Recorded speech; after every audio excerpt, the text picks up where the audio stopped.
Texas Panhandle. 1883. 4 people never walked out of the burning house. The 5th came back too late. She stood in the wall of fire, an iron key clenched in her fist, and watched everything she loved turn to ash. That night, the federal office struck her name from every record. They wrote a single word: deceased. 12 years later, a wagon rolls to a stop outside a small town by the river. The boards beneath her boots groan. Not from age, but from weight. A woman in black steps down. She doesn't ask for directions. She doesn't look at the church. Doesn't look at the saloon. Her hand drifts to her hip, where a gun waits, then falls away. She walks straight ahead, like she's memorized every exit of a place she's never set foot in. On the porch, the sheriff rises too fast. 17 years of reading people, and a chill runs down his spine, because this woman doesn't walk like someone arriving. She walks like someone come back to dig something up, and beneath the land she just bought with cash lies something powerful enough to bury the 6 most powerful men in the territory. She stepped down from the wagon, and the boards groaned beneath her boots. Not dramatically, not like a warning. Just the honest complaint of old wood, meeting substantial weight on a cold April morning. The kind of sound that gets forgotten in 30 seconds by everyone who hears it. That was fine. That was the point.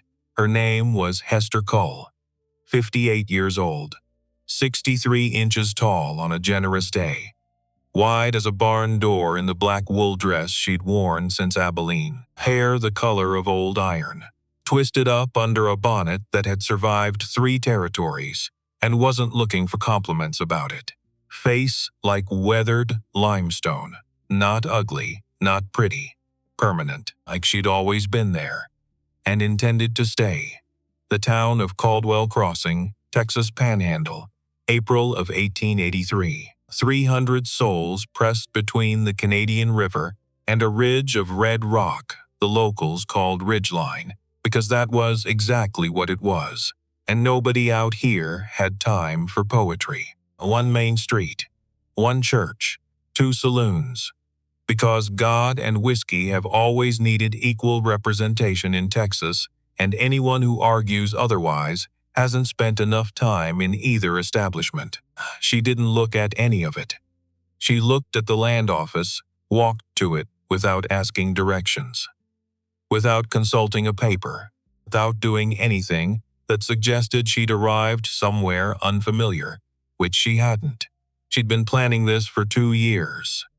Studying maps, reading land records, writing letters under different names to different county clerks to piece together what this property was and who held it and how much money they needed and what condition the buildings were in and whether the limestone hollow behind the main house would do what she needed it to do. It would.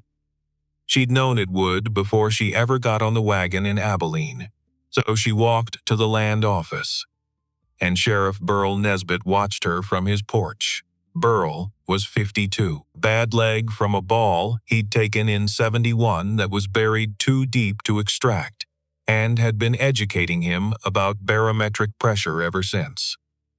17 years wearing the badge in this county, which meant 17 years of reading people the way other men read newspapers. Quick, automatic. Filed. He looked at the widow. He looked again. Something. Not dangerous. Not suspicious exactly. Something he didn't have a word for, and that bothered him because he usually had words for things. She walked like a woman who already knew where every exit was. Head still. Eyes moving. Just barely. Left to right. Building to building. Doorway to doorway. The specific economy of movement that belongs to people who've learned that stillness doesn't mean safety, and that looking like you're not watching is the most important kind of watching. He'd seen that quality before. On men mostly. Men who'd been shot at enough times that peace made them nervous. He shifted his weight off the bad leg, watched the widow in the black dress walk straight into the land office without a single glance at the building that contained the man responsible for law and order in this county, which was either confidence or indifference. Either way. Interesting. Inside Price's general store. Across the street and 2 buildings down, Odette Price was doing 3 things at once, tallying a supply ledger, half listening to Hattie Morse complain about her neighbor's fence encroachment for the 4th time this month, and watching the street through the window with the quiet, focused attention of a woman who had been cataloging the human traffic of Cowdle Crossing for 22 years and found it endlessly instructive. She saw the widow come off the wagon. She saw Burl notice her. She saw Burl look away. And she saw, in the 2 seconds between the widow's arrival and the widow's disappearance into the land office, something that Burl had missed, because Burl was watching the woman's face while Odette was watching everything else. The wagon, load too heavy for furniture. The specific sag of weight distributed deliberately. Not household goods. Not personal effects arranged the way a woman moving house arranges her personal effects. Supplies. Organized supplies. The kind you pack when you know exactly how long you're going to be somewhere and what you're going to need when you get there. And I told him that fence has been leaning since October. Hattie, Odette said, without looking up from the ledger. Did you see who just arrived on the Amarillo stage? Hattie Morse squinted through the window. Some widow woman. Heavyset. What of it? Nothing, Odette said, and went back to her numbers, and did not write a single correct figure for the next 4 minutes. Because something about the way that woman moved felt less like arriving and more like returning to a place she'd already decided was hers. The land office smelled like old paper, and the specific anxiety of men who wanted to own things they couldn't quite afford. Hester stood at the counter. The clerk's name was Purvis. Young, soft whiskers he was working harder on than they deserved. The particular self-importance of a man who controlled access to something valuable, and had mistaken that control for personal significance. He did not look up immediately. Power move. Hester recognized it. She'd used it herself. In rooms considerably more dangerous than this one, she waited. The way she'd learned to wait. Not impatiently, not conspicuously, just present. Purvis finished his writing with theatrical deliberation. Looked up. The Ridgeline parcel, she said, before he could arrange his face into whatever expression he'd prepared. 740 acres.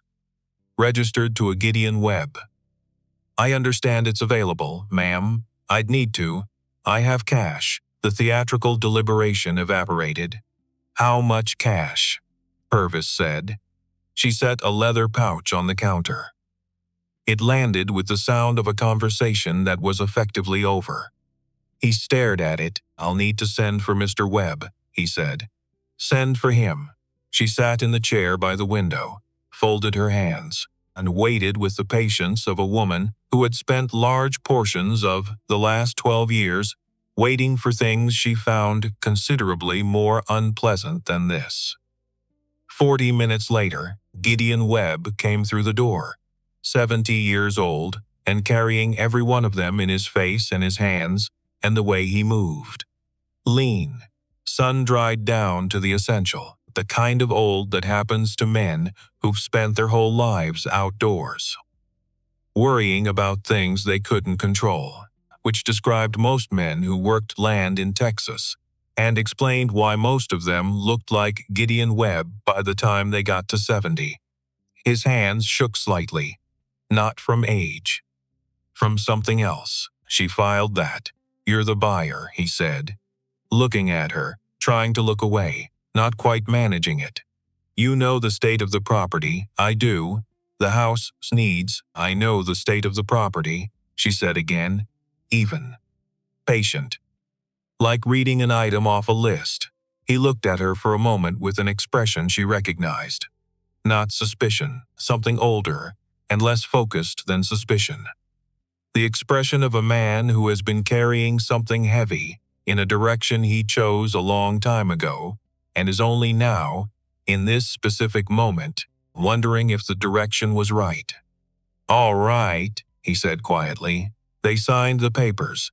She paid in full, and 740 acres of red rock and dry grass, and one farmhouse that hadn't been loved in 6 years became the legal property of Hester Cull, widow of Denton Creek, of a life she had tried very hard to leave behind, and was now, deliberately, returning to the consequences of. She rode out to the property that afternoon alone. The track wound through scrubby cedar and limestone outcroppings, the ridge rising to her right, the flat panhandle stretching out west like a rumpled blanket. Someone had given up trying to smooth. The horse she'd bought in Amarillo, a gray mare, steady, opinionless, exactly what she needed, picked her way up without complaint. The house sat in a natural hollow where the ridge curved. 2 stories. Stone foundation doing its job. Wood frame gone silver gray from weather and time. 3 windows south-facing. Barn behind it, listing east but holding its shape. The bones were good. Everything else was negotiable. She stood in front of it for a while, not admiring it. Measuring it, the ridge behind gave natural cover from the north and west. Single-track approach from the south meant anyone coming up that road was visible for half a mile before they arrived.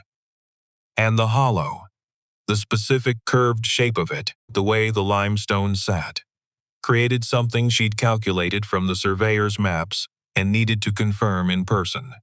She cupped her hand, snapped her fingers once, listened. The sound came back from 3 different directions. Perfect. Acoustic amplification. Exactly what she'd hoped. She tied the mare and went inside. Main room. Dust. Stone fireplace. Staircase. 2 bedrooms up.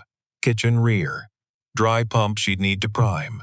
And in the kitchen floor, under a rotted braided rug, a trapdoor. She lifted it. Went down with her lantern. Stone walls. A packed dirt floor. Empty shelves.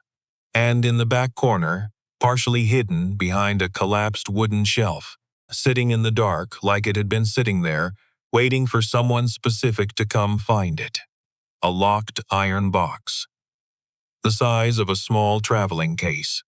She crouched down in front of it, set the lantern beside her. Did not touch it yet. Just looked. There you are, she thought. 12 years. There you are. It was real. A whole, long, strange, expensive, careful journey. The dead-end telegrams, and the false name letters, and the surveyor's maps, and the land records, and the 2 years of planning she'd done in 3 rented rooms in 3 different cities. It was real. It was here. Under a farmhouse in the Texas Panhandle. Exactly where the information she'd traded 2 months and $400 for had said it would be.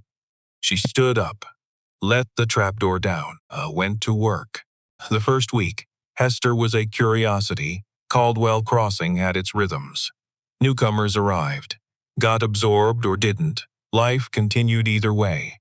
But a widow, alone buying the ridgeline property, apparently intending to work 740 acres without help. That was a different category of arrival. People found reasons to ride past the property. Not to stop. Just to assess. What they saw was not what they'd predicted. She was mending fences. Methodically.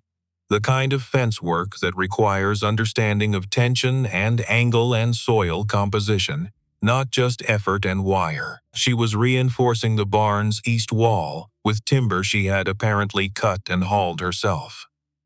And on the 4th day, she was digging what looked like drainage channels around the house foundation in a pattern that made no obvious practical sense. Unless You were thinking about something other than drainage. Odette Price noticed these things because noticing things was her primary occupation, and she was exceptionally good at it. She's been in 3 times this week, Odette told her husband Ferris over her. Ferris was a good man who had learned that the correct response to most of Odette's observations was a sound that acknowledged hearing without promising engagement. Flour, coffee, lamp oil, ammunition. Ferris made a sound, more ammunition than food. Significant margin, another sound, I'm going to bring her something Thursday. A pie. Just to, see what's what.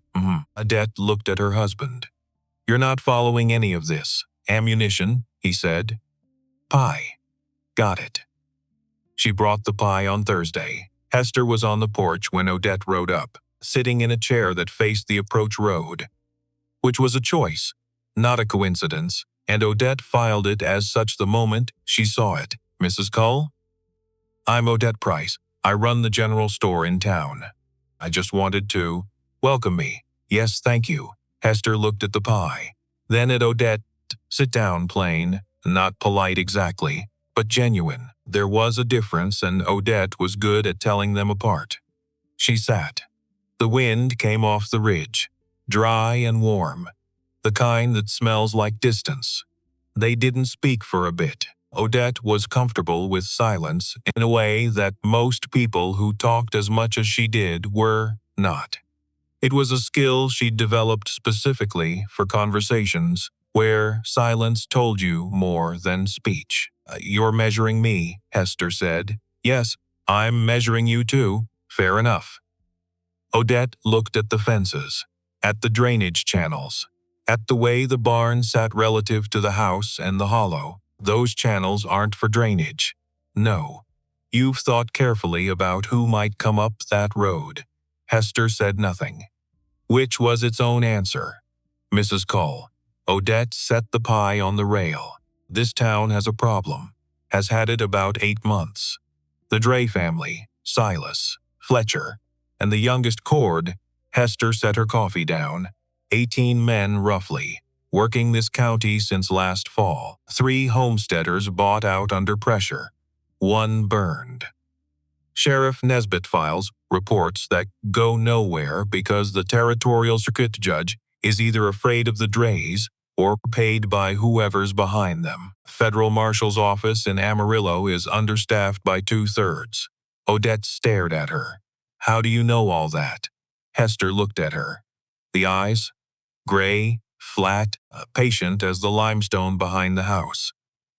Did something that wasn't quite a smile and wasn't quite a warning.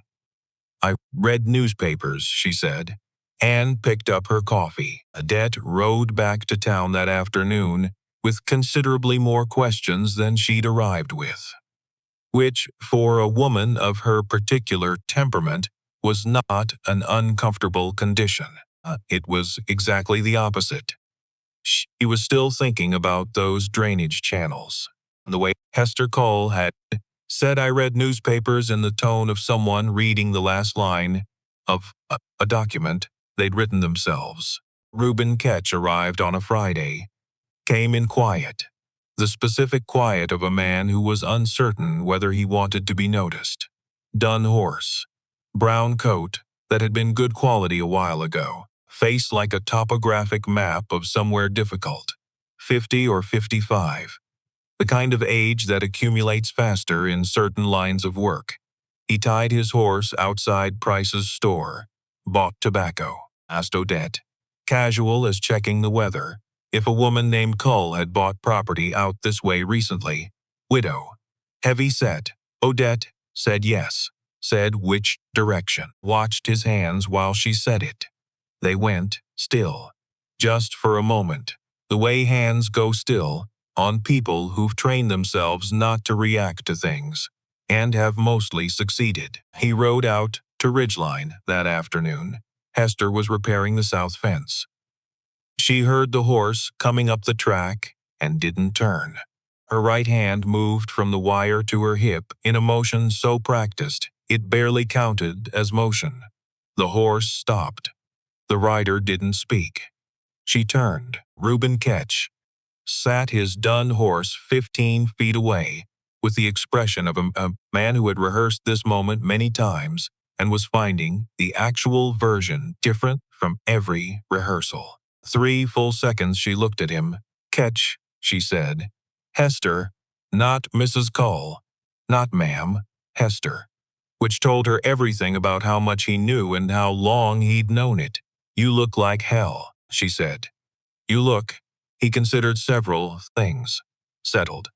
"Like you're building something. I am. Or fortifying something. Those aren't different." He climbed down, stood there with his hat in his hands, which was not a posture she associated with Reuben Ketch. Reuben Ketch stood like punctuation. The hard kind. The kind that ended things, but he was turning his hat, because there was history here. The kind that doesn't compress into any gesture or any sentence. The kind that just sits in the air between people and makes the air heavier. "How long have you known," she said, "that you were alive?" 8 months. He looked at the ridge. "Not at her. That you were here?" 3 days. "Who told you?" "Nobody. Figured it. You bought the Webb property." He looked at her now. Straight on. Gideon Webb sold the Dunmore files. The temperature of everything changed. She went still in a way that was different from her usual stillness. Deeper, more complete.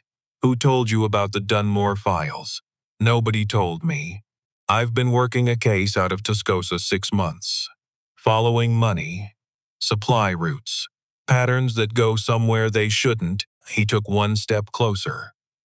"Colonel Aldous Vane. He's been building something out here, Hester. Goes a lot deeper than the Dre gang." She turned back to the fence, picked up the wire stretcher, not because the wire needed stretching, because her hands needed something to do while her mind worked. "How deep?" she said. "Whoever controls those files controls $40,000 in evidence, enough to put 6 men in prison, including a federal circuit judge and a colonel with friends in the War Department." The wire went taut. Gideon Webb sold that location to Silas Dre. She said, "I think so." "For what?" "Gambling debts." $400. He said it the way you say things that are both tragic and stupid. $400. For $40,000 worth of leverage, she fastened the wire. Stepped back. The fence was straight. Solid. Would hold well, she said. "Yeah, you going to try to stop me?" The wind moved. Birds argued in the cedar somewhere. The afternoon light went long and red across the rock. "No," he said. "I came to help." She read him. The way she read everything. Quick. Thorough. "Filed why? Because of Denton Creek," he said. "Because I wasn't there. And I should have been." The air went heavy with something that wasn't going to be spoken. She looked away first. Back toward the house. "There's a cot in the tack room," she said. "Don't touch anything in the root cellar. And I may need someone to hold a lantern at some point because I only have 2 hands." He almost smiled. Caught himself. Smart man. That same Friday evening, in the back room of the Four Aces Saloon on Caldwell Crossing's South End, Silas Dre sat with his brother Fletcher and looked at a map, hand-drawn, detailed, the ridgeline property in careful lines. The approach road, the house, the barn, the fence positions, drawn by someone who knew every inch of that land. Silas was 47, the face of a man who found violence functional rather than interesting. A tool. Like a hammer. You picked it up when something needed driving and put it down when it didn't, and you didn't develop feelings about it either way. Fletcher was 44, the face of a man who was always thinking about 3 things simultaneously and finding all of them interesting. Where Silas was a hammer, Fletcher was a lockpick. Patient, precise, working the problem from the inside. "She's already reinforced the approach," Fletcher said, not looking up from the map. The channels around the foundation. They're not drainage, pressure indicators. Step wrong coming up that track at night, she'll know about it before you're halfway to the house. So we go in daylight, said Cord from the corner. Cord was 29, present in the way young men are present when they haven't yet understood that presence and usefulness are separate qualities. Silas looked at Cord with the patience of a man who has explained many things many times. Daylight, she can see the approach for half a mile, Fletcher said. She has more advantage, not less. Send more men. We sent 4 men to speak with the widow last week, Silas said. Quiet. Flat. Like water that's deep enough you can't see the bottom. Cord said nothing. She returned them. Silas folded his hands. One at a time, 12-hour intervals. Each one had a note pinned to his shirt explaining specifically what he'd done wrong. A silence. Notes, Cord said. Notes. What did they say? Different things. Silas looked at the map. The first one said, I counted 7 of you on the approach. The second, your man by the cedar break breathes too loud. The third, your flanking assumes I don't know this ridge. He paused. The fourth note said, next time, silence. Who is this woman? Cord asked. Silas looked at Fletcher. Fletcher had been doing what Fletcher did. He'd sent letters to contacts in Amarillo, Santa Fe, and Tascosa the day after Hester Cole bought the Ridgeline property. 2 had already replied. Her name is Hester Cole, born 1825, married James Cole in 1854, federal deputy, New Mexico Territory. She rode with him, not on the official payroll, but she rode with him. Fletcher kept his eyes on the map. Habit. He thought better when he wasn't looking at people. James Cole died at Glorieta Pass in 1865. After that, she continued working. Unofficial at first, then officially from 1866 to 1871. The Federal Marshal's Office used an internal designation for her. He paused. They called her the Ledger. Cord started to say something dismissive, reconsidered when he noticed his brothers' faces. The Ledger, Fletcher continued, documented every case she worked, every man she tracked, every piece of evidence she gathered. Not a gunfighter, something more inconvenient than a gunfighter. He looked at Silas now. A witness. Systematic, methodical, permanently documented. In 5 years, she built cases that sent 23 men to trial, 19 convictions. What happened in 1871, Silas said. Denton Creek. Fletcher's voice went careful. The way voices go careful around things still hot enough to burn. Her home. Burned. Her husband's brother's family was staying. 4 people. She was away on a case. Came back to, he stopped. She disappeared afterward. Federal records list her as probable deceased given the circumstances. But she isn't deceased, Silas said. No. And now she's here. And now she's here. Silas studied the map. The approach road, a hollow. The ridge. The drainage channels in their specific pattern. She came here deliberately, he said. Yes, bought this property specifically, yes. Because of what's underneath it. Fletcher said nothing, which was confirmation. She's not here to run cattle, Silas said. No. Cord looked between them, catching up, the expression of a man who'd thought this was about land and was realizing it was about something older and more complicated and considerably more dangerous. What do we do? He said. Silas stood, folded the map, buttoned his coat. The measured movements of a man preparing for a business transaction, not a confrontation. We find out what she knows and who else knows it. He walked to the door, stopped, looked back at Cord, and nobody pins anything to anybody. He left. Cord looked at Fletcher. Fletcher was already thinking about the third thing. The trouble arrived on a Tuesday. 2 of Silas's men. The ones he deployed when he wanted things done quietly. walked into Price's general store and began moving merchandise off the shelves with the slow, deliberate carelessness of men, demonstrating that they did not worry about breakage. Odette stood behind her counter, hands flat on the wood, face arranged into the particular blankness that in Odette's case meant the opposite of blank. Mrs. Price, the taller one. Name of Galt. Scar on his neck like a badly healed question mark. We need you to pass a message to your friend at Ridgeline. I don't carry messages. Galt picked up a jar of preserved peaches, turned it, set it down hard enough to rattle without breaking.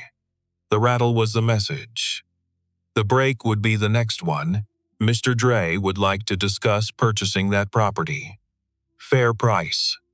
More than fair, he smiled. The kind of smile that's a different category of threat.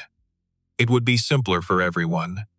The bell above the door made its small sound. Hester Cole walked in.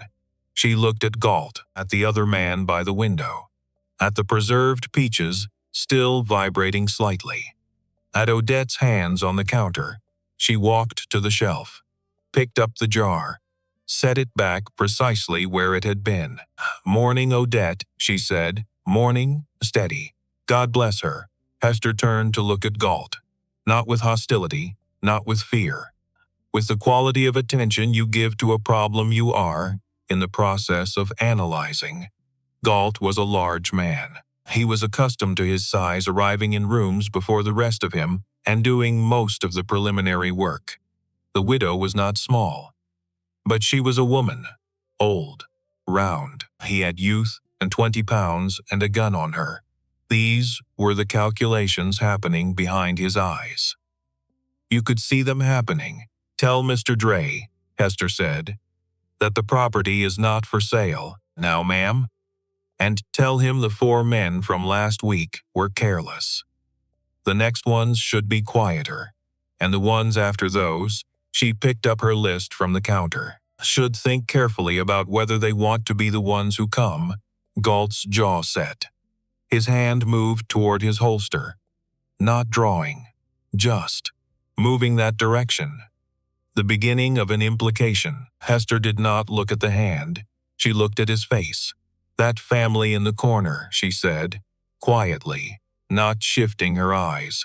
There was indeed a woman with 2 small children in the corner of the store, very still, watching.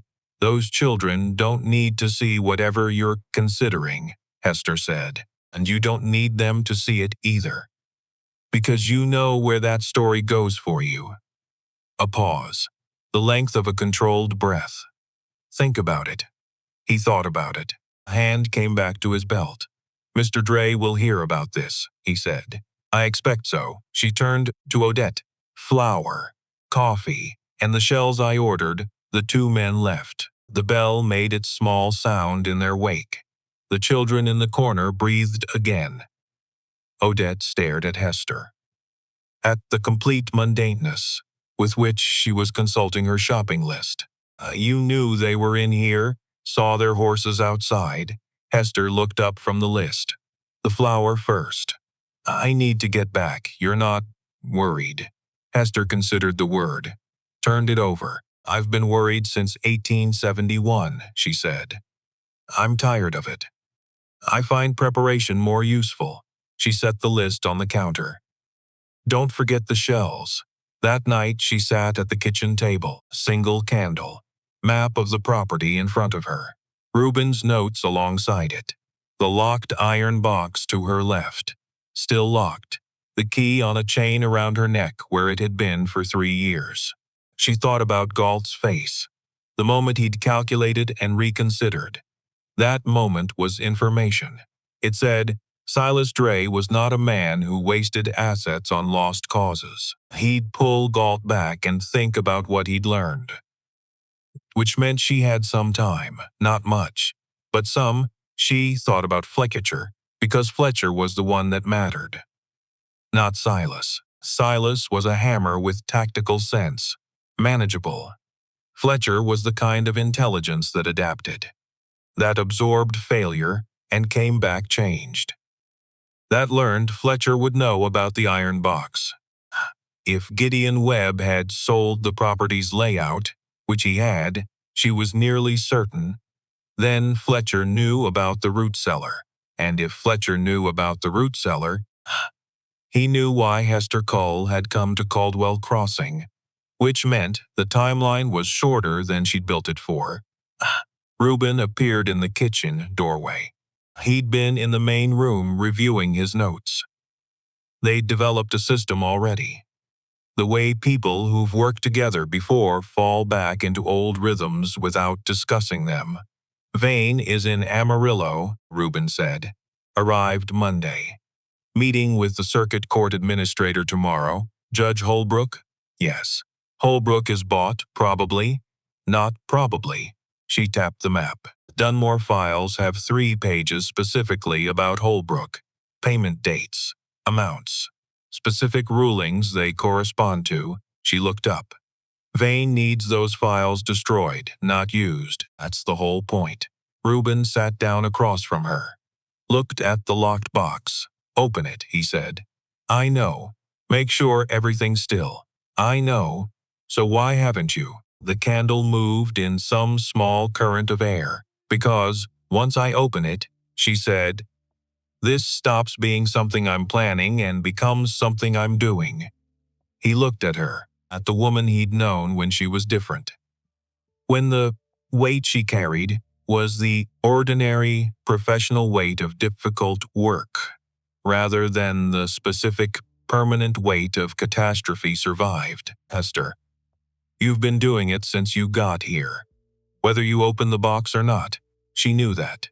She reached up, unclasped the chain. The key was small and iron and warm from sitting against her skin for 3 years.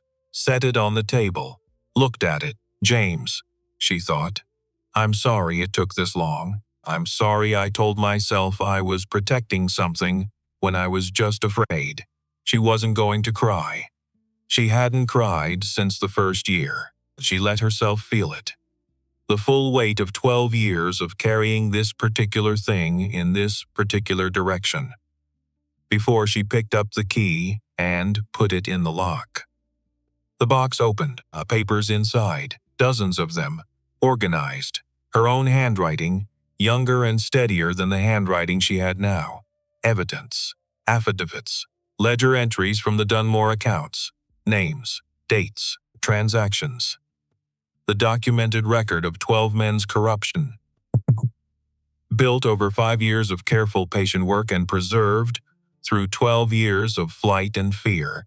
She looked at it for a long time, closed the box without locking it. It's all here, she said. Good now. She looked at the map. The candle, the notes. Let's talk about what happens next. Outside, the ridge sat dark and still against the moonless sky, and 3 miles south, in the upper window of the Four Aces Saloon. A lantern moved in a slow, deliberate pattern, Fletcher Dray's signal for a private conversation. And below that window, in the shadow of the building, Gideon Webb stood in the dark and looked up at the light and hated himself completely and climbed the back stairs anyway. Burl Nesbitt came to the Ridgeline property at first light on Saturday morning, tied his horse, came up to the porch, didn't sit. Too much weight in him for sitting. Hester was already there, coffee in hand, watching the approach road the way she watched it every morning now, not anxiously, just attentively. The way you watch weather, because weather comes regardless. And watching means you aren't surprised. I heard about the incident at Price's, he said. Barely an incident. Galt doesn't usually back down. He did the arithmetic. She looked at Nesbitt, the limestone face, the steady eyes behind it. You're not here about Galt. He was quiet for a moment, a gray morning light moving behind him. 17 years I've worn this badge, he said. I've handled what came at this town with what I had. Which wasn't always adequate. He shifted off the bad leg, old habit. I'm not a fool, Mrs. Cull. I know what the Dray situation is. I know Vane is behind it. And I know what's in that root cellar of yours. She looked at him. People talk, he said. Gideon Webb talked more than he realized, to more people than he intended. He did, she said. I can't act officially.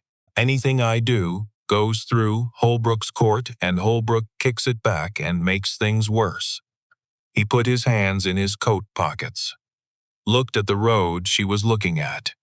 But I can tell you things, what I see, what my instincts say about timing. She looked at him for a long moment.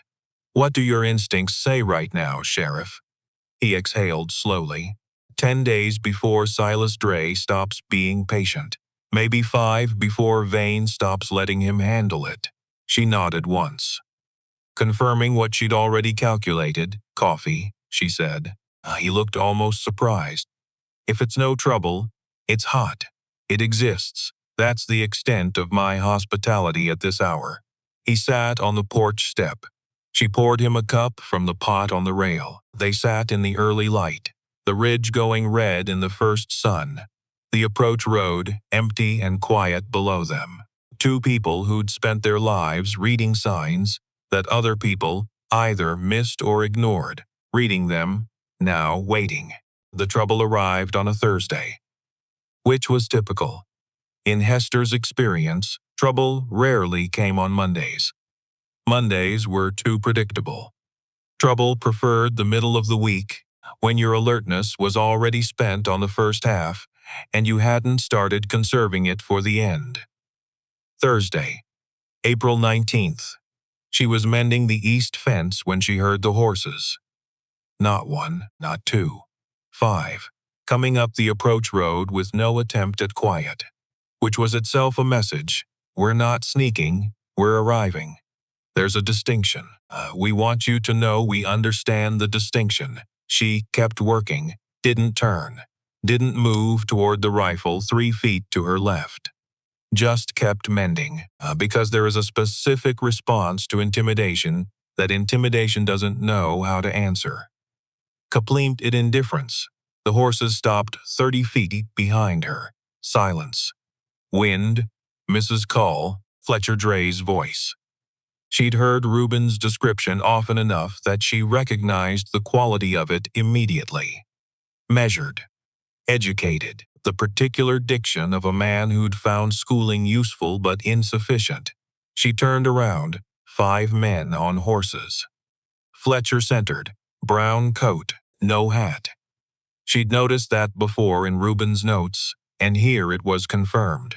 The kind of man who didn't wear hats, because hats implied you worried about the sun, and Fletcher Dray did not worry about things as simple as the sun. 44. Lean. Face like an equation that hadn't been solved yet. She knew that kind of intelligence.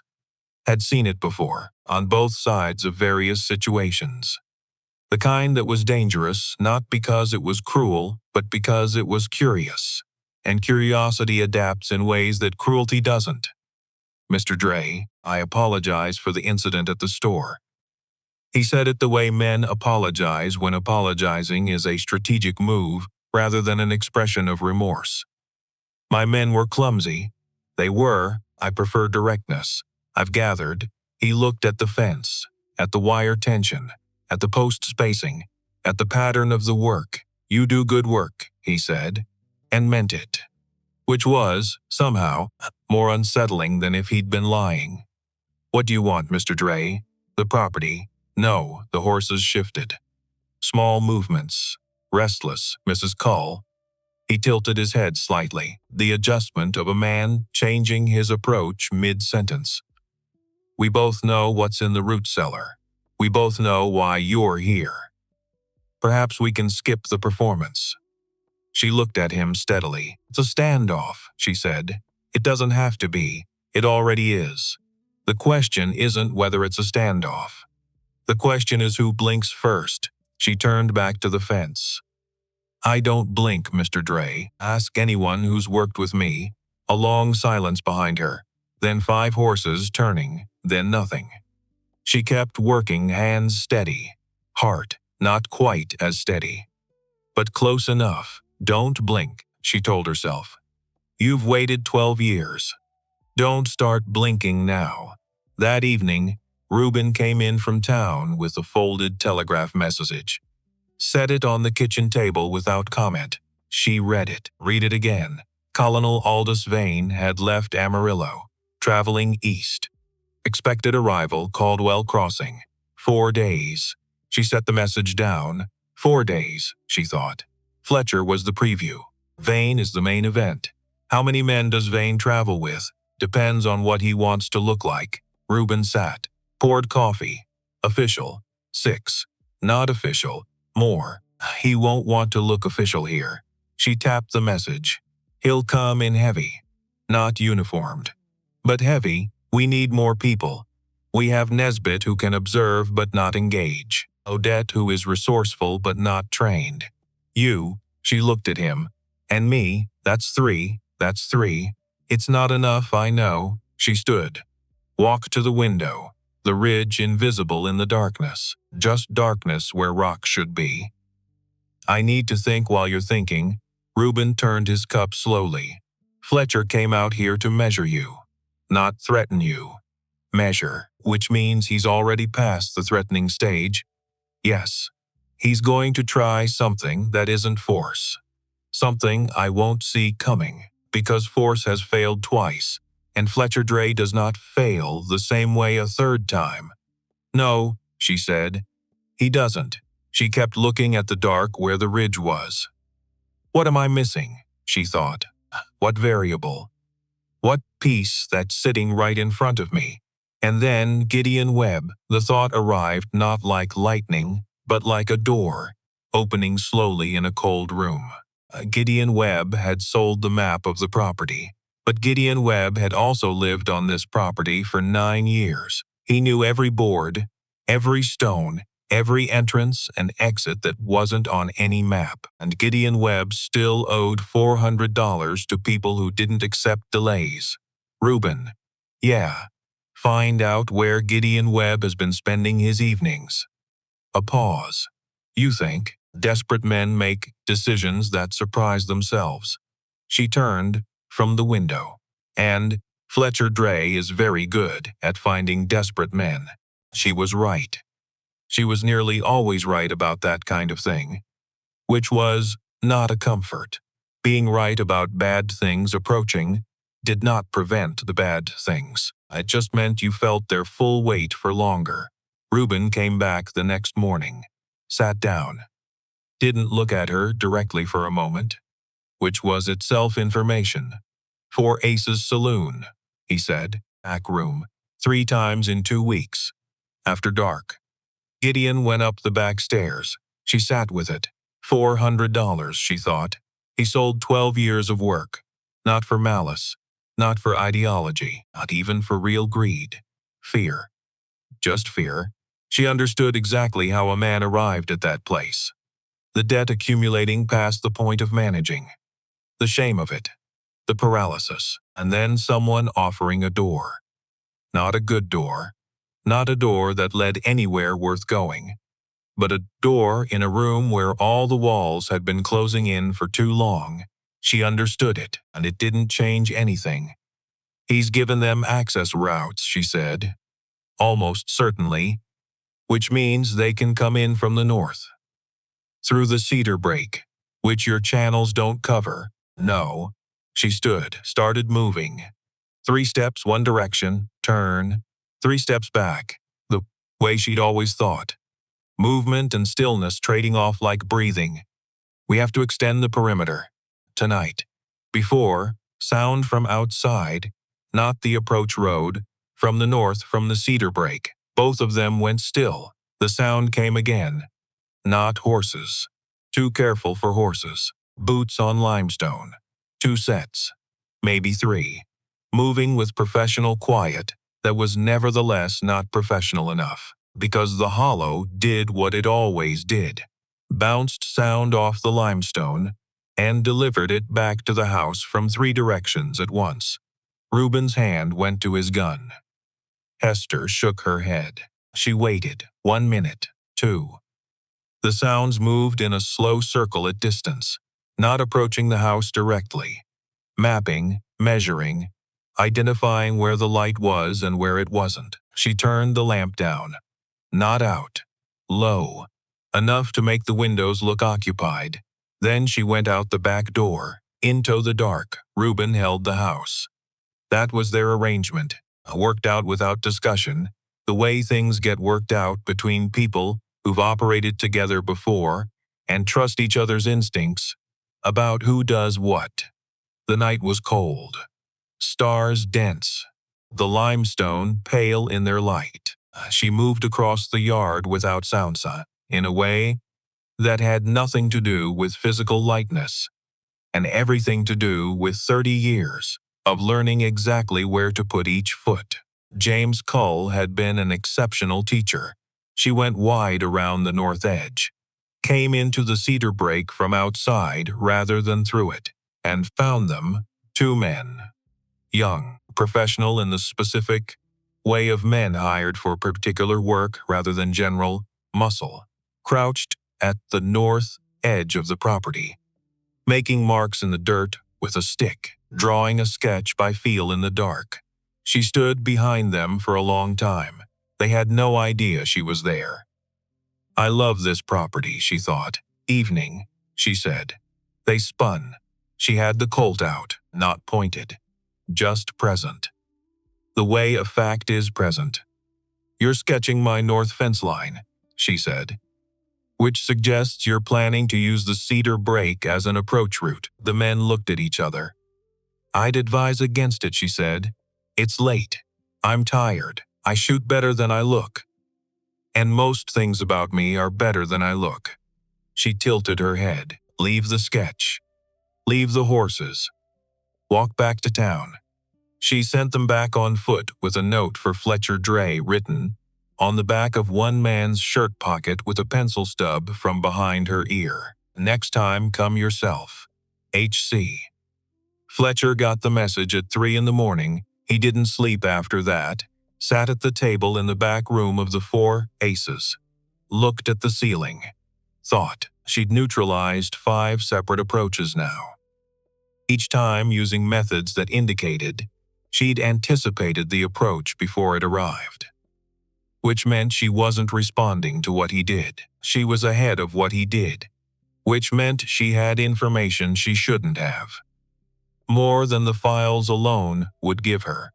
More than property familiarity accounted for. Someone is talking to her, he thought. Not Nesbitt. Not Price. Reuben Ketch. The man who'd appeared a week after the widow. Former federal connection. But Ketch didn't know the operation's internal details. Ketch knew only what was in the files. And the files were still in the widow's root cellar. So how? His pencil moved on the paper in front of him. Habit. He thought best with his hand moving. A name appeared. He stared at it. Cord, his youngest brother, who was, in various specific ways, unreliable. No, he thought. Not possible. Cord is careless, but he's. Cord had been out 3 nights this week. Said he was drinking. Plausible. Cord drank, but he'd come back with the specific quality of sobriety that suggested he hadn't been drinking as much as he'd wanted people to believe. Fletcher's pencil moved again. 3 weeks ago. Amarillo. Cord had gone to bring back a man Vane wanted hired. He'd returned with the man. But the man had seemed uncertain, had looked at Cord. Twice with the expression of someone who wasn't sure what role he was supposed to be playing. Fletcher stood, walked to the window. The main street of Caldwell Crossing, empty and dark at 3 in the morning. Cord, he thought. What did you do? Cord Dray was 29 years old and had been genuinely, deeply, comprehensively frightened for 6 months. This was not his natural condition. His natural condition was loud and confident and somewhat too combative for situations that didn't call for it, which was most situations. He'd always operated on the assumption that aggression clarified things, made the parameters of a situation obvious, got you to the outcome faster. 6 months ago, he'd done something that couldn't be undone. He'd taken money from Colonel Vane. Before he'd understood what Vane was, when it had looked like a business arrangement between his brother and a well-connected Eastern man who needed some regional assistance. Easy money. More money than Cord had seen in 2 years of running with the drays through Kansas and Indian Territory. He'd taken it, and then Vane had explained what he expected in return. Not muscle. Information, specifically, information about the federal marshal's operation in Amarillo.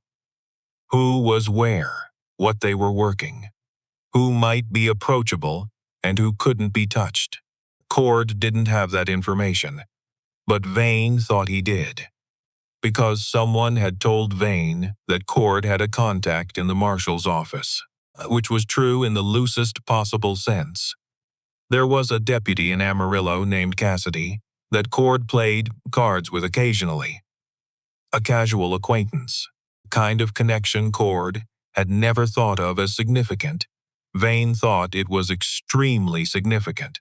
And once Cord understood what Vane actually was, the full scope of it, the depth of it, how many people were involved, and how completely Cord was expected to stay purchased, it was too late. You didn't walk away from Aldous Vane. Walking away from Aldous Vane was not something that led to more walking. So Cord had done what people do when they're too afraid to go forward and too afraid to go back. He'd gone sideways. 6 weeks ago, on a night when he'd told Silas he was drinking, he'd ridden north hard and found the federal marshal's office in Tascosa. He'd asked for the supervising deputy. He'd sat in a cold room and said things he couldn't take back. And Reuben Ketch had listened. Had not arrested him. Had said carefully that what Cord had provided was useful. That continued provision of information about Vane's movements would be more useful. That if Cord cooperated fully, Ketch had said, with emphasis, there might be consideration of his situation when the matter resolved. Might not would. Cord was aware of the distinction. Every single day, he rode back to Caldwell Crossing under stars that felt accusatory, and lay in his bed in the room above the Four Aces, listening to Fletcher think in the room across the hall. He could always tell when Fletcher was thinking. The silence was a different quality, and considered what would happen if Fletcher figured out what he'd done. He thought about it, frequently. It was not a soothing thing to think about. Reuben told Hester about Cord on a Wednesday morning. Everything.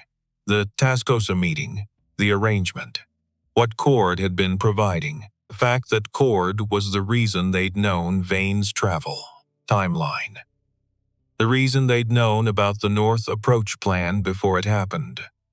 Hester listened without expression.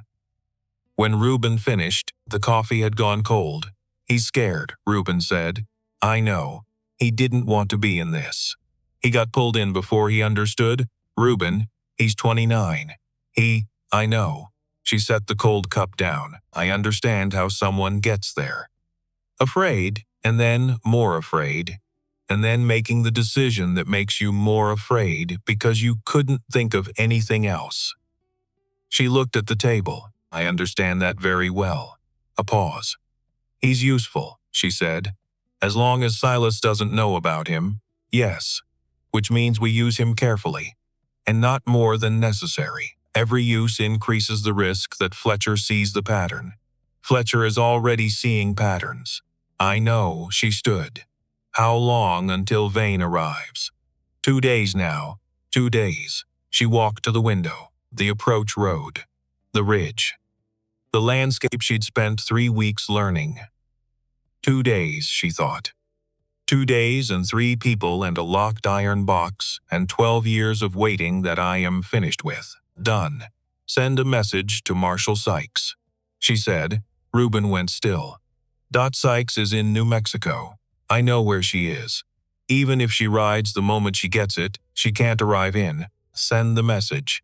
Hester turned. And ride to town and brief Nesbit. Everything. not some things. He needs the full picture before Vane arrives. He can't act officially. He needs to know. Understanding and acting are different things. She moved toward the root cellar. And Reuben, she stopped. Didn't turn. Don't tell Cord we know about him. He needs to believe his cover is intact. If he thinks he's been discovered, he might panic. He might do the right thing if he knew he's doing the right thing now. Scared people doing right things is useful. Scared people who know they've been seen sometimes do wrong things very fast. She pulled up the trapdoor. Leave him scared. It's the kinder option.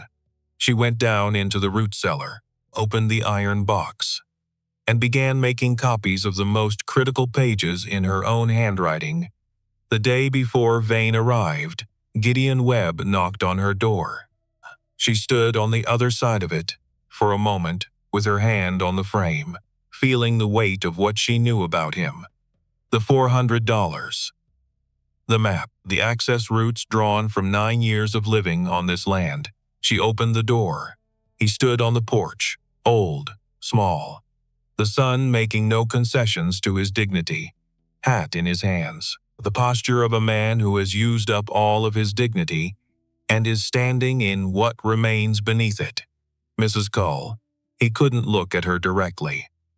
I need to tell you something, I know, she said. He looked up.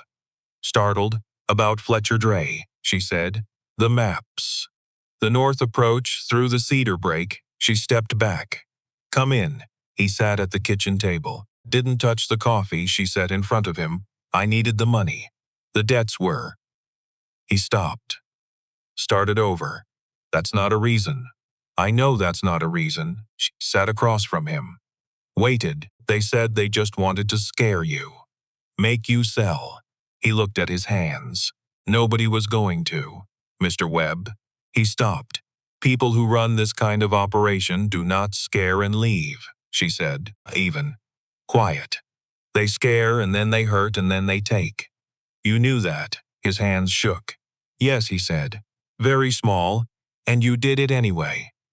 Yes, she thought about Denton Creek, about learning who had opened the door. Not the men who'd done the actual harm, but the ones before them.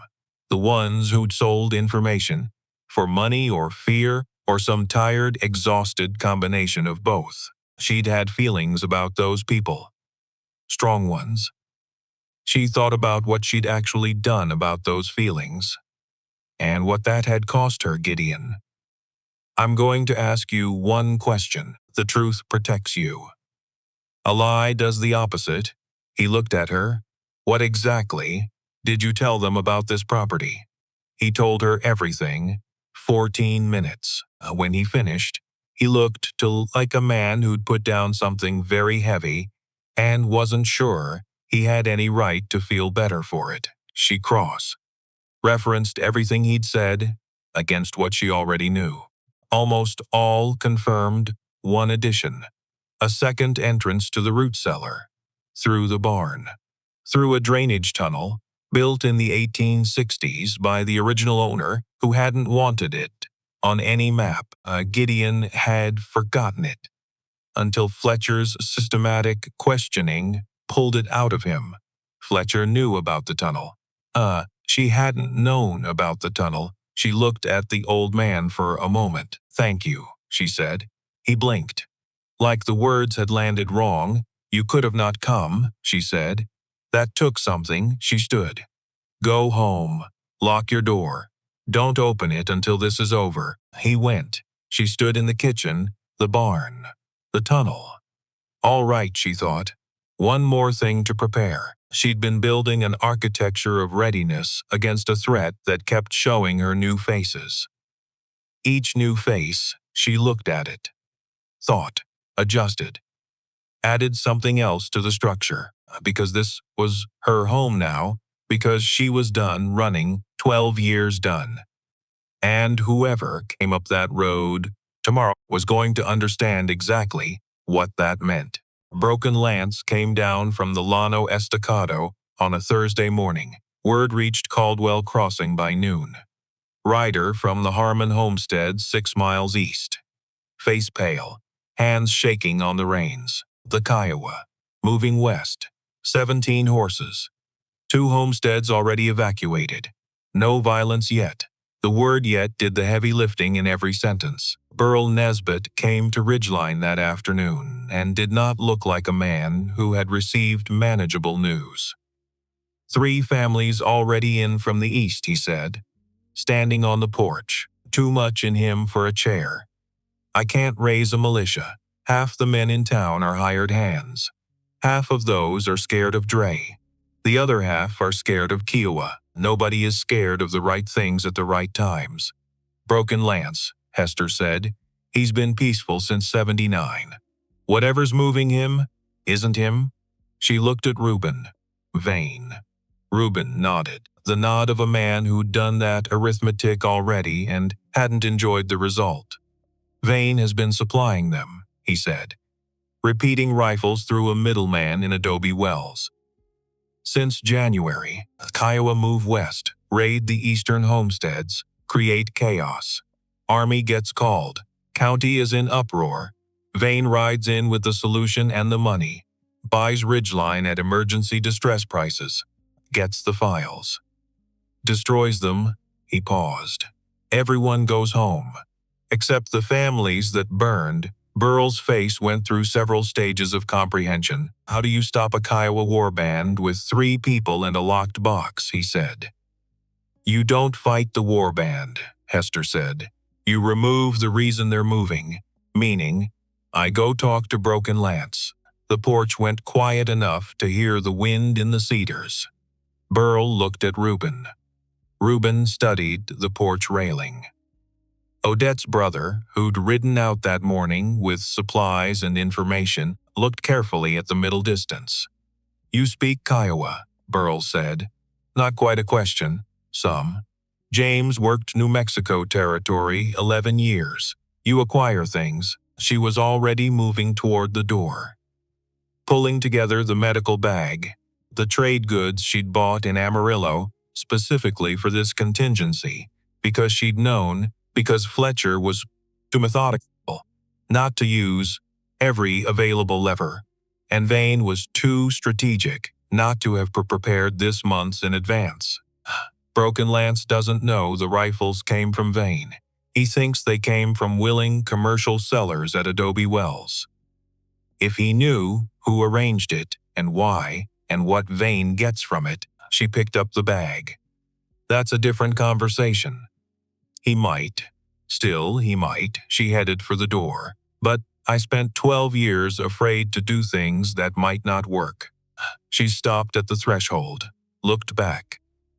Look at how that turned out. She was out the door before either of them found an answer to that.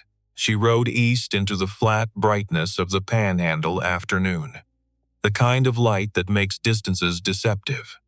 She adjusted for it, adjusted for direction of movement, pace, time of day, where a Kiowa band would water horses in late afternoon, found them at a creek bed 6 miles out, 17 horses, 16 men and 2 boys.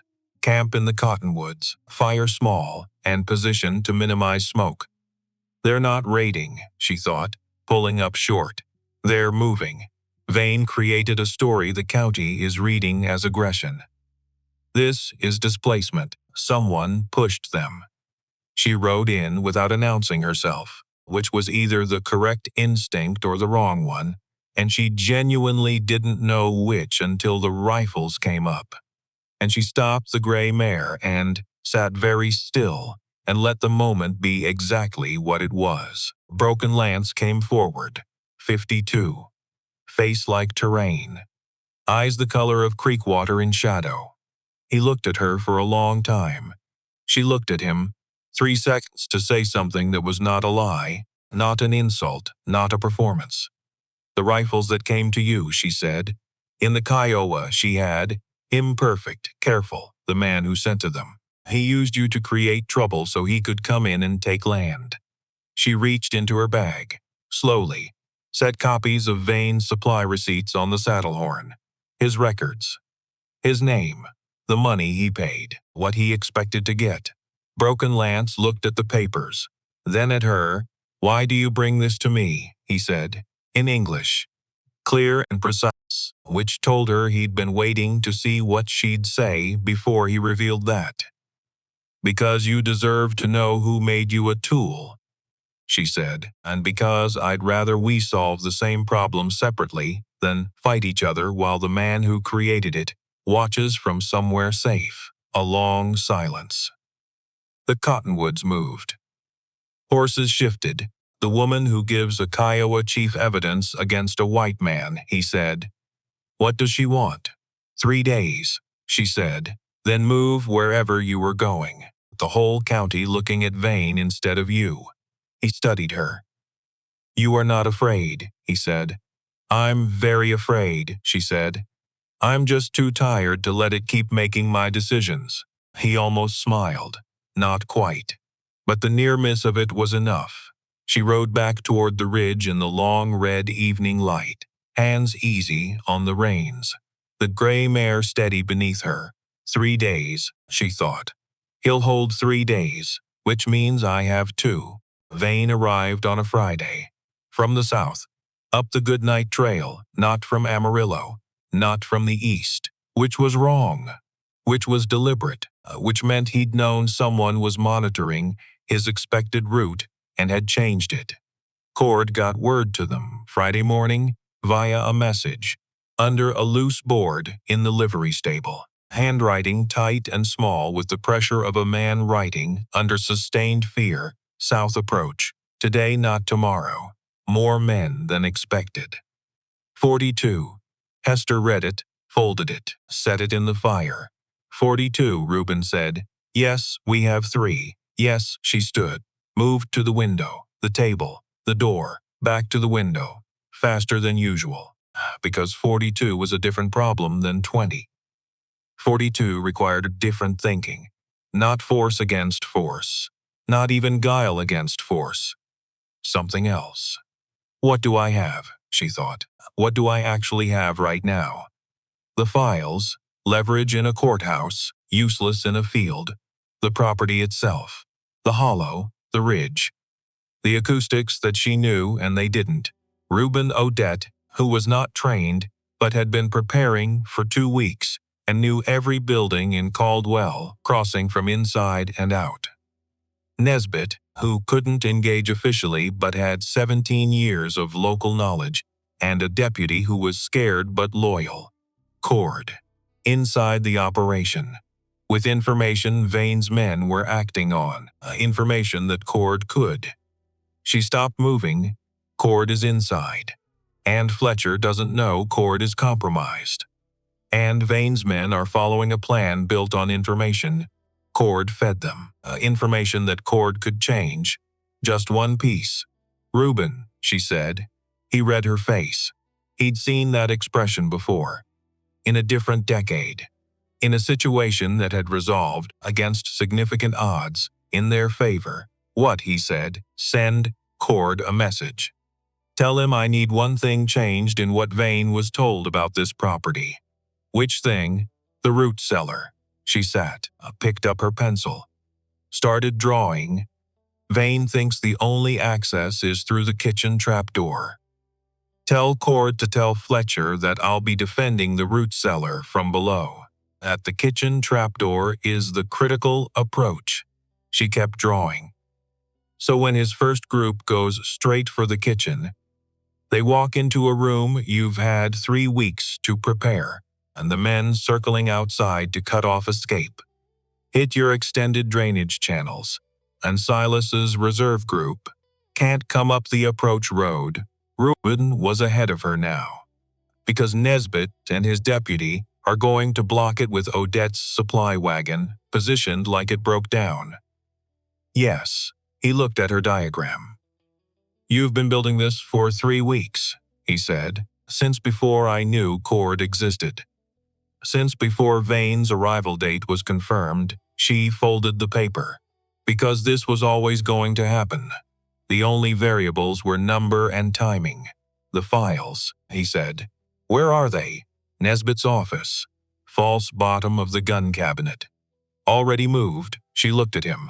Copies in Odette's storage cellar, and one complete copy already in the federal clerk's office in Tascosa. Sent Monday morning with a rider I paid in Amarillo before I came here. He stared at her. You sent a rider Monday, he said, before Vane changed his route.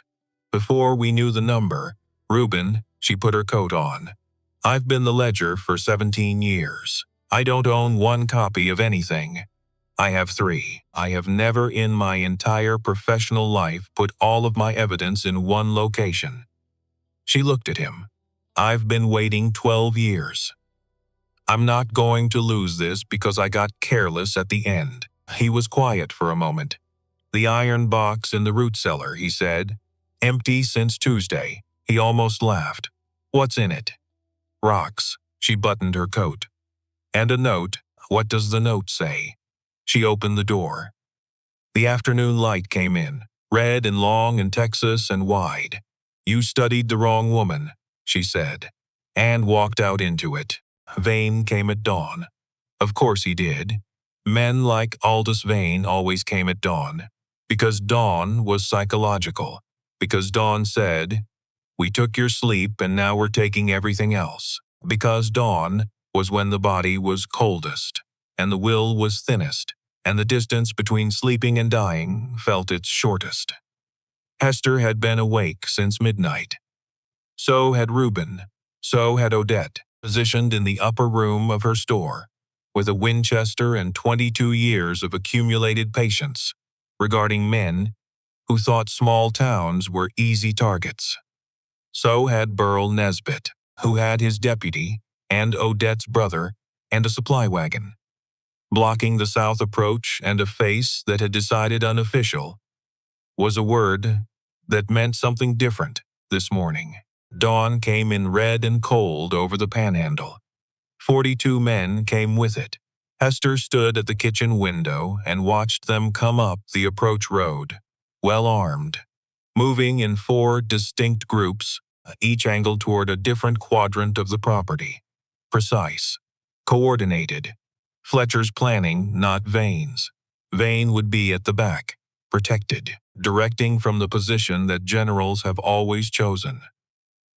Far enough back that bullets don't reach. She watched the groups divide and move, Group 1 heading straight for the front of the house, confident. Because Cord had told Fletcher that Hester would be in the root cellar defending it. Through the kitchen trapdoor. Group 1 was going to walk through an open front door, into a room she'd had 3 weeks to prepare. Wait, she told herself. Wait. Now she went out the back. The front group found the door open, which confused them, which was the first mistake. A locked door tells you someone's home, and a woman who wants you uncertain leaves hers open. 7 men into the main room, fast. Professional, spreading out, and then the first man stepped on the board. She'd repositioned 3 inches east of where it had sat for 6 years. The board connected via a cord run under the floorboards to a row of tin cans packed with gravel on the window ledges. The sound was extraordinary. 7 professional men in professional silence suddenly found themselves in a room full of chaos, and in that moment of shock, of flinching, of eyes snapping to windows expecting fire, Reuben came through the interior door, not shooting, holding his badge, the federal marshal's badge he hadn't worn in 6 years. Carried in his coat pocket since Tascosa, federal marshal's authority, he said, loud and clear and completely certain. This property is subject to an active federal evidence seizure. Every man who puts his weapon on the floor right now walks away. Every man who doesn't, he looked at them. Even. Steady. Answers to a charge of interference with federal proceedings. 3 weapons hit the floor immediately. The others looked at each other. At the badge, 2 more went down. The last 2 held. Reuben looked at them. Think about it, he said. They thought they went down. Outside, the second group hit the eastern drainage channels, not the original channels. The extended ones, dug by lamplight, over 4 consecutive nights, after Cord's message about the north approach. Channels filled with a specific mixture of loosened soil and dry grass that looked solid. And wasn't 4 men went into the ground, up to their knees in rapid and undignified succession.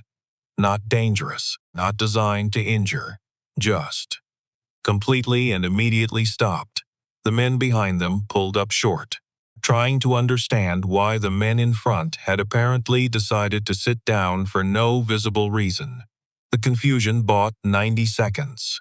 Odette fired once from the ridge above, into the air, but from a position that told Group 2 that someone was above them on high ground. Which meant they were in a depression. Which meant they were exactly where they did not want to be. They pulled back. She fired once more. They pulled back faster. The third group went for the barn.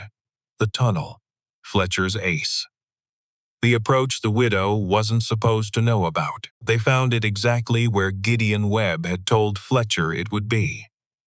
Went in 4 at a time through the dark, moving toward the root cellar, where they found the iron box and a candle burning beside it. A courtesy and a note. The man in front read it twice. Read it to the man behind him. You studied the wrong woman.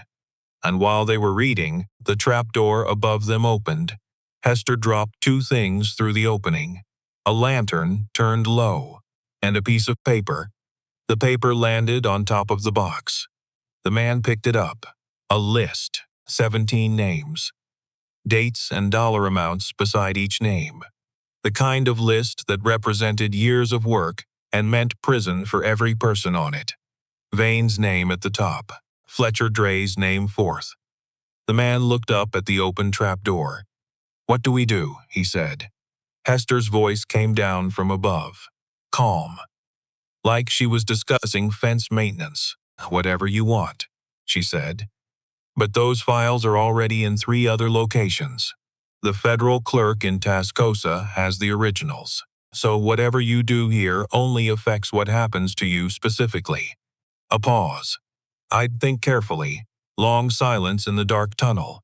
"We're coming out," the man said. "I know," she said. The 4th group found Burl Nesbitt, his deputy. Odette's brother with a shotgun and the expression of a man with nothing particular to lose.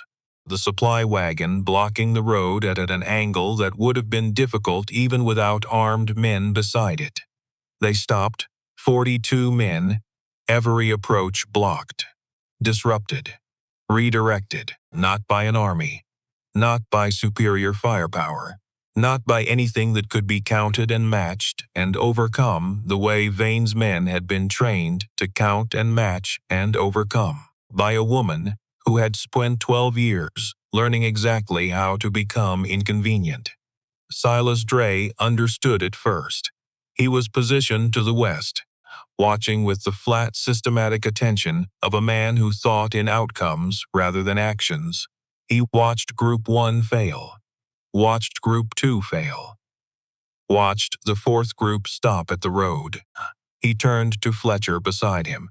Fletcher's face was doing something unusual, something that involved rapid recalculation and dissatisfaction with the results. "She knew about the tunnel," Fletcher said, quietly, to himself as much as to Silas. "Yes, she knew about the route changes. Yes, she's been 3 steps ahead since she arrived." He looked at the house in the hollow, the stone foundation, the ridge behind it.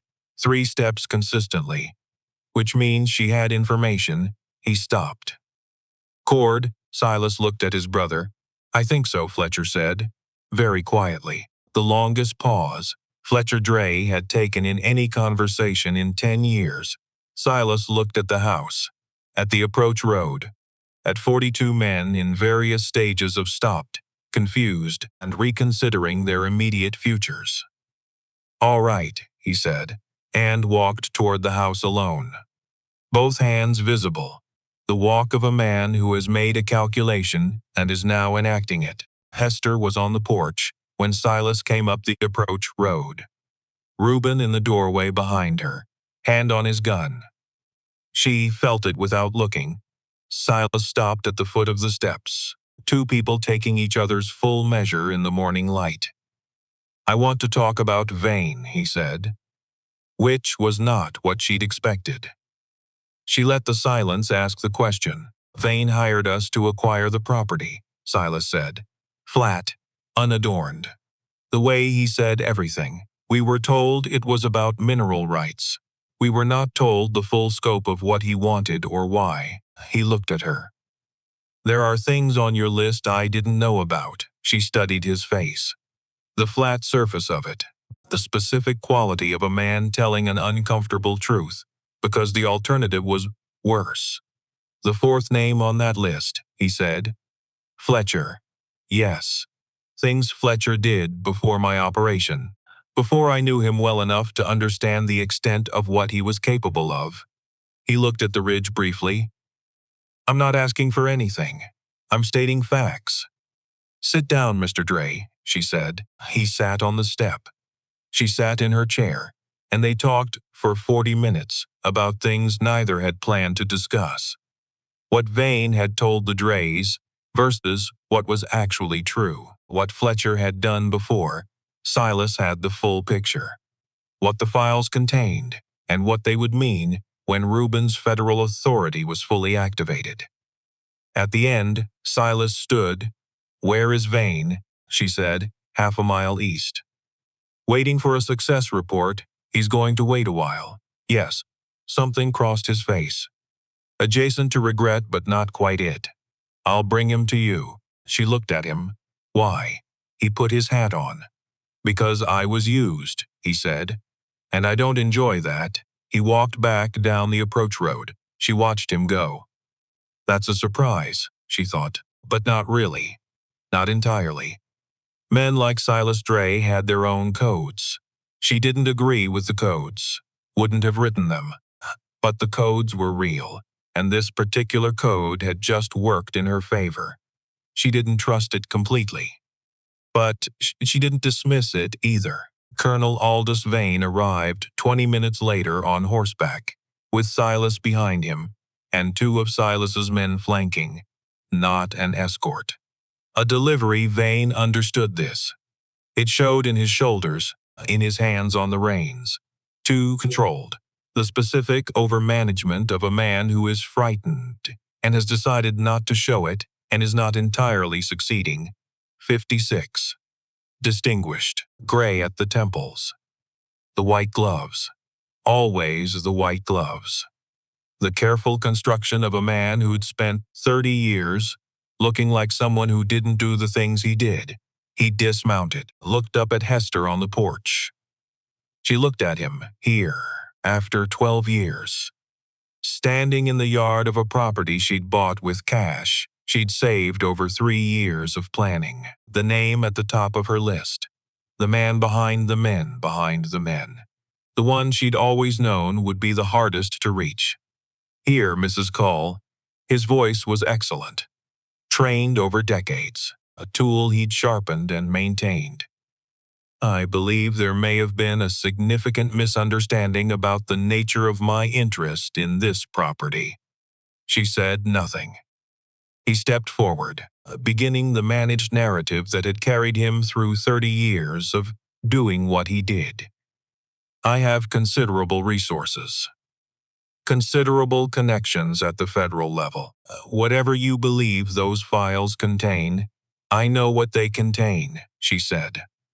"I wrote most of them." He stopped. "The Dunmore account records," she said. "The Holbrook payment schedule, the supply arrangements through Adobe Wells. The correspondence with 3 members of the Territorial Assembly," she looked at him. "And the affidavit from the Denton Creek investigation, the one that named you." The porch went very quiet. Vane's constructed surface cracked. Just slightly. The hairline fracture of something that had been under sustained pressure for a long time. "That investigation was closed," he said. "Inconclusive. It was closed because the lead investigator disappeared." She stood, came to the edge of the porch. I didn't disappear. I survived. I kept working. She came down the steps, onto the ground in front of him, closer than he wanted. For 12 years I kept working. Because inconclusive isn't the same as wrong. I have a great deal of patience. When I have sufficient reason, he looked at her, at the full weight of her, at the face like weathered limestone, at the woman who looked like the last person in the world you'd be afraid of, and had turned out to be the first. He reached into his coat. Reuben's gun cleared leather behind her. Silas's men moved on either side. Vane stopped, took his hand out. "Empty, a document," he said. "Regarding the legal title, too." "You don't have any documents that matter here," she said, "because nothing you filed is worth anything once Holbrook is removed from the bench." "Which is in process." She held his eyes. "And Holbrook is being removed, because his name is on page 7 of the Dunmore files with 4 specific payment dates that correspond exactly to 4 specific rulings." She stepped back. "It's over, Colonel." He looked at her for a long time, the surface held. "Barely. I'll contest every piece," he said. "Every document. Please," she said. "Contest it in open court. Stand in front of a federal judge and argue that those records are inaccurate. Say my name out loud in a courtroom and explain why a woman who spent 12 years building this case is wrong." She held his gaze steady. "I'll be there, with my ledger. And we'll see." The wind moved through the hollow. Somewhere on the ridge a bird called twice and went quiet. Vane looked down at the white gloves, at the impeccable whiteness of them. "You could have killed me," he said, very quietly. "When I dismounted? Yes. Why didn't you?" She looked at him. "Because you want that," she said. "You want to end here. Shot by the woman you wronged, in the field, with some kind of weight to it. That's the version that becomes a story. That's the version that makes you significant."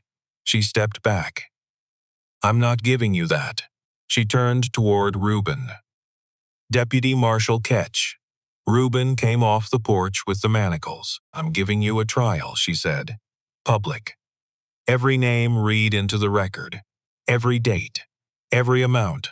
You'll sit in a courtroom and hear what you did listed out loud, and you'll say yes or no to each item. And either way, it goes into the permanent record." She walked back toward the porch without looking at him.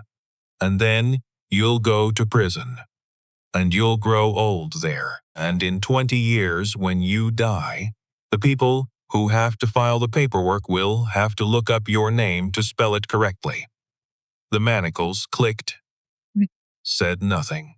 Because she'd taken everything he might have said and reduced it, made it smaller than he'd needed it to be. That couldn't be undone with words. Because words were the tool he was best at, and she'd just demonstrated she was better with them than he was. She went back inside. Reuben handled the rest. Fletcher Dray left Caldwell Crossing that evening, quickly.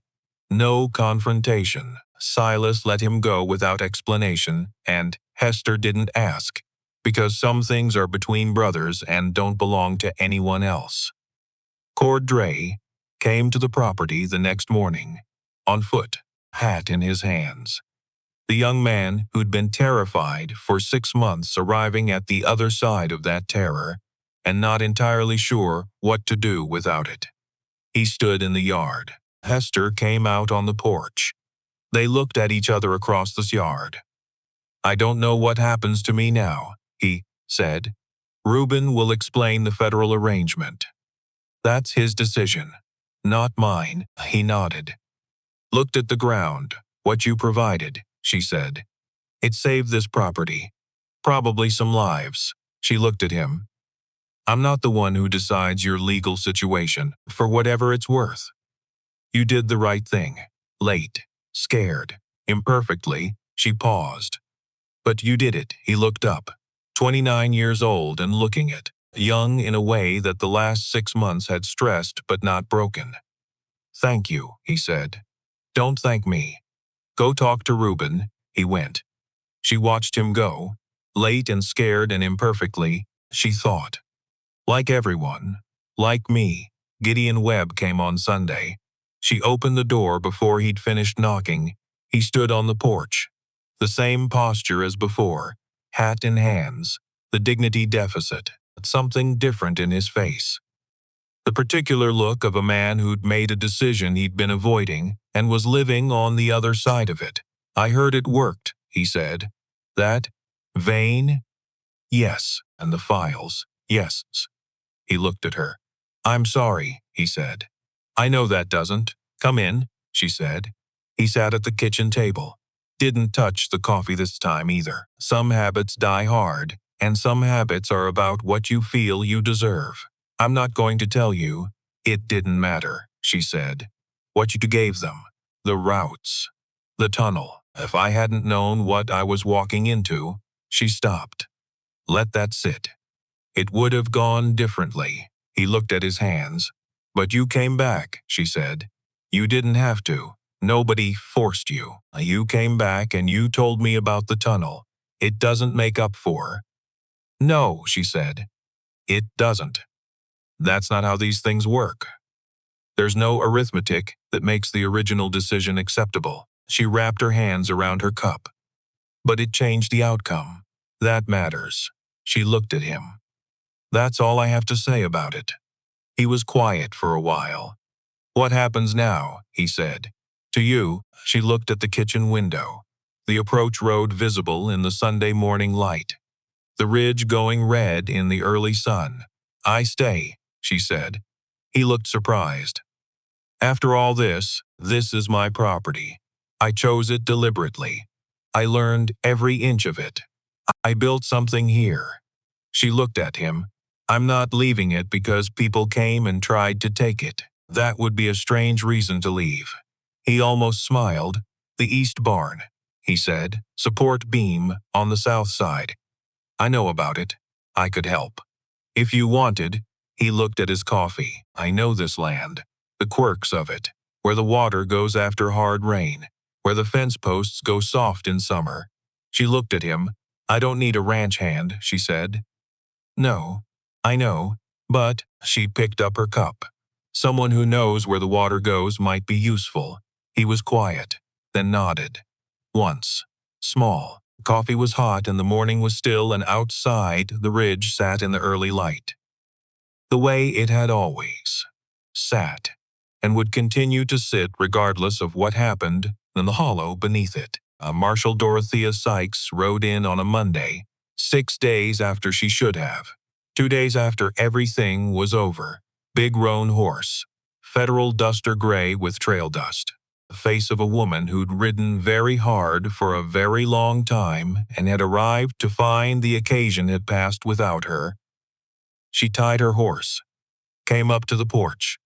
Looked at Hester. Hester looked at her. I missed it, Dot said. You did. How bad? Not bad. Good, actually. Dot looked at the property. The repaired barn wall. The approach road. The ridge. The hollow. You did it without me, she said. Yes. A pause. Good, said, and meant it completely. The way partners mean things when the partnership is old enough to be beyond ego. She sat in the chair that had been empty every morning for 3 weeks. Hester poured coffee. Handed her a cup. They sat. The way people sit when the silence between them is full rather than empty. Vane's in custody, Dot said. I know, Holbrook is being removed. Federal committee met Thursday. Reuben told me. 3 other names on that list have already requested hearings. Once the first domino, I know how it goes. Hester looked at the approach road. I've watched it go before, 12 years ago. Yes.